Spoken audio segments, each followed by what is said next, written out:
Resistance to Howard Gardner's theory of multiple intelligences has focused on the absence of statistical supporting data. What other kinds of data support his ideas? Well, first off, what led him to his research of the other kinds of data on human intelligence, he observed most individuals, particularly right-handers, which involves the left hemisphere of the brain, is dominant for language. He also wondered about connections between language and music.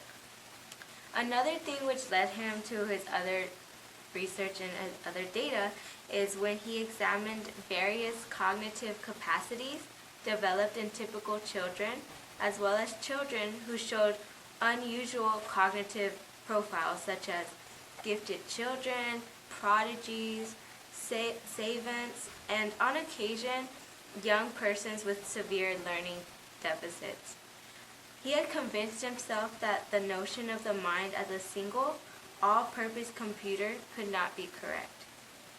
So the other data which supports Gardner's theory of multiple intelligence is he had done work in neuropsychology, and this had convinced him that the human intellect operates on information respective of the particular sensory organs that happen to be involved in talking in that information, such as language faculty can be activated by hearing, which is spoken language, by sight, which is written language, and also tactily, otherwise known as Braille. So, two spatial capacities operate even in those who are blind. He decided to call these capacities human intelligences. He defined an intelligence as a competence to solve problems or fashion products that are valued in at least one culture. He also proposed 8 human intelligences. So this is his other kinds of data. You and 7 other people get lost on a day-long trip. Imagine that you each excel in one of Gardner's intelligences. What methods would you use to find your way home? If 7 other people and I got lost on a day-long trip and we each excelled in one of Gardner's intelligences, we could use different methods in accordance with our specific intelligence. To find our way home, someone with a linguistic intelligence would be able to read and understand signs and help communicate properly for help and communicate with the rest of the group. Someone with a logical mathematical intelligence would be useful in figuring out how many miles or hours we are away from our destination. A person with spatial intelligence would be able to understand maps and help guide us in the direction of our destination. Someone with musical intelligence would be able to listen and discern different sounds and help indicate whether we are close to our destination or not. Someone with bodily kinesthetic intelligence would be able to walk or explore different paths and places to see if we were going in the correct direction.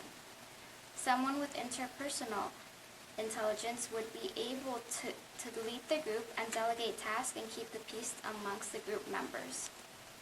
An intrapersonal intelligent person would be able to stay calm in a tense situation like getting lost and influence others to stay calm.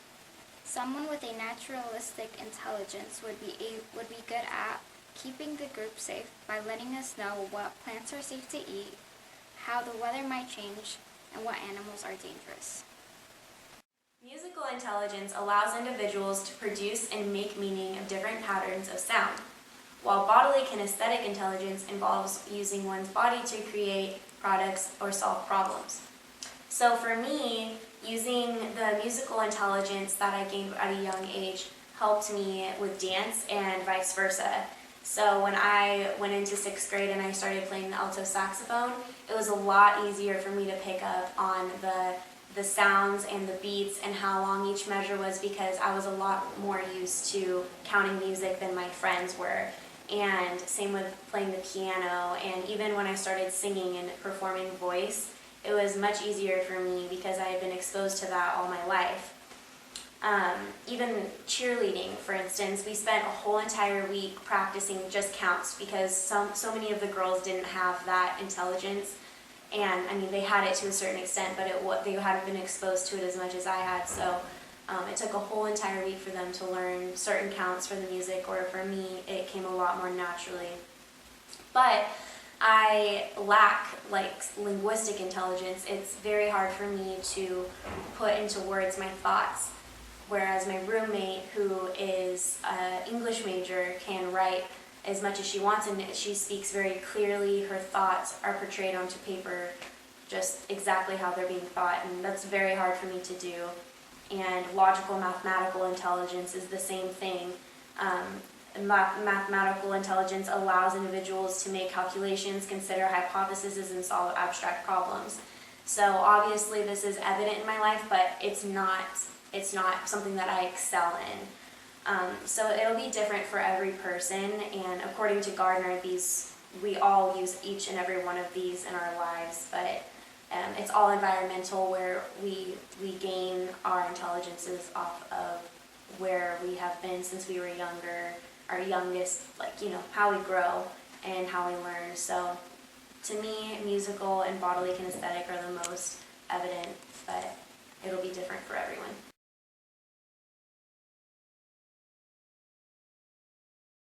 Robert Sternberg has said, abilities are not fixed, but rather flexible, and anyone can transform their abilities into competencies, and their competencies into expertise. How is his point of view reflected in his theory and research? In his theory and research, Robert Sternberg argued that intelligence may appear to be just one color, but it represents many different kinds of abilities in actuality. Sternberg defines intelligence as the ability to achieve one's goals in life within a socio-cultural context. The success of this ability depends on making the most of one's strengths and compensating for or correcting one's weaknesses. Sternberg's theory separates intelligence into three main aspects of intelligence: creative abilities to generate novel and new ideas, analytical abilities to evaluate the ideas, and practical abilities to execute the ideas and convince others of their potential. His research, the Rainbow Project, tested these three components of intelligence. A variety of tests were given that measured analytical, creative, and practical skills. A sample of incoming college freshmen were given these tests. The results were that the tests increased the academic success beyond the analytical abilities as measured by tests such as the SAT and high school GPA. Think of situations in which analytical abilities might actually interfere with successful functioning. Well, analytic abilities are measured by the SAT and ACT. The tests are primarily testing our memory and analytic ability. Our analytic ability is important for our success in school and our success in life.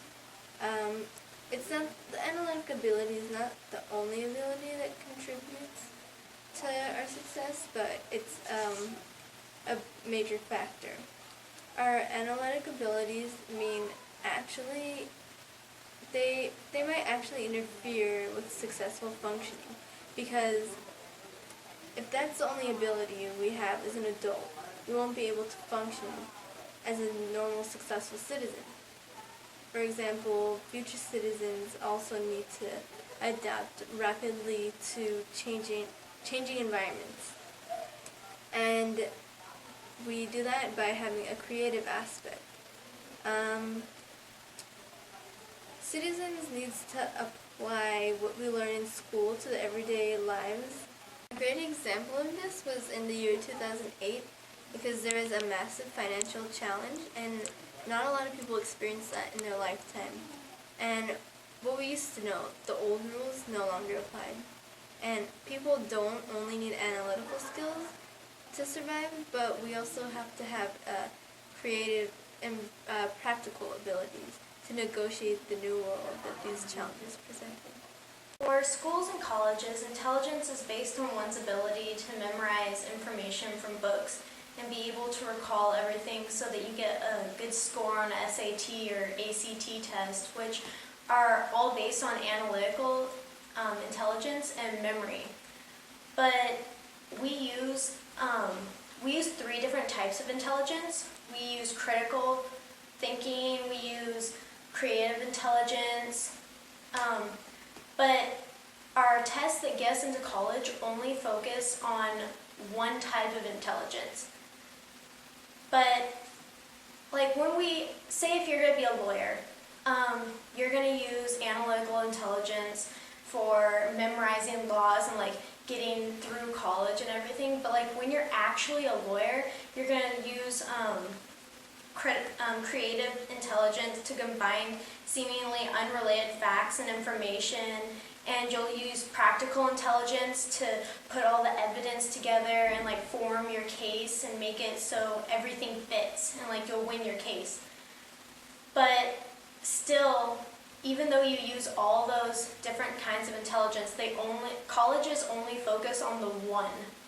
So rainbow assessment is they want to add in more like the different kinds of intelligence into the test that gets into college. And like, for example, a friend of mine, he flunked out of high school and after doing the SAT, and he completely bombed it. And so he didn't get accepted into colleges and everyone kept turning him down. But then when everything like seemed hopeless for him, he ends up now making tons of money. He lives in mansions all over the world. He has a beautiful, gorgeous wife that's a model. And everything changed because he went, after he got rejected, he went and took a creative intelligence test to get into engineering, and he ended up being in the top 3%. And so now he like designs the life-proof cases for iPhone, and he sold his company to OtterBox, and that's what he does for a living. Like he makes up companies and then sells them and makes buku bucks. So it shows that like just because you don't do well at memorizing everything doesn't mean that you won't make it through life. So the rainbow assessment is trying to make it so everyone can have a chance to go into college, even if they're not great at memorization and SAT scores. Yeah. No.